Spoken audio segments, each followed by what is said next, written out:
मैं कहीं जा रहा था और ई-रिक्शे में था मैं। मेरे साथ में एक शख्स ने जो है ना, अब वो ई-रिक्शे वाला चलने लगा, तो चलते उसने सवारी के लिए रोक लिया वहाँ पे, किसी जगह के ऊपर। अब वो चलने में थोड़ी ताख़ीर करने लगा, अब उनके साथ मजबूरियाँ होती हैं, सवारी का इंतज़ार करते हैं, उनको पैसे कमाने हैं यार, उनके साथ मजबूरियाँ हैं बेचारों के साथ। अब पीछे से एक लात मारी जो है ई-रिक्शे के अंदर और कहा, "चलो ना जल्दी।" तो उस ई-रिक्शे वाला बेचारा गरीब आदमी था, उसके ज़बान से जो अल्फ़ाज़ निकले हैं ना, मैं सही बताऊँ मेरी आँखें चमक गईं उस वक़्त के अंदर। मुझे बड़ा एहसास हुआ, इतना ज़्यादा एहसास हुआ कि हमारे रवैये क्या हैं मज़दूरों के साथ।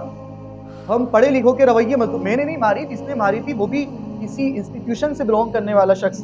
तो जो है जब उसने इस तरह से लात मारी तो उस शख़्स का रवैया ये था कि वो डर तो रहा था, क्योंकि ज़ाहिर-सी बात है आप पढ़े-लिखे हैं तो गरीब बंदा डरता है। लेकिन उसके साथ वो कह रहा था, साहब आपने इस तरह से लात क्यों मारी? आप कह भी सकते थे, मतलब उसका कहने का मतलब ये था, आप एतराज़ था उसको लात मारने के ऊपर कि ये रिक्शे की लात क्यों मारी?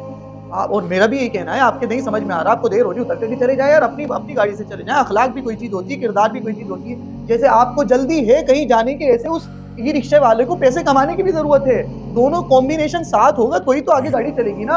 आप अपनी सोच करके बैठे हुए हैं। मैं सच बताऊँ, जब उसको देख रहा था ना, वो इस अंदाज़ में कह रहा, साहब वो ऊपर वाला सब देख रहा है, और उसके जज़्बात ऐसे हो गए थे बोलते-बोलते, ऐसा लग रहा था कि एक बेबस आदमी किसी से फरियाद कर रहा हो कि साहब आपने हमारे साथ में अच्छा नहीं किया है।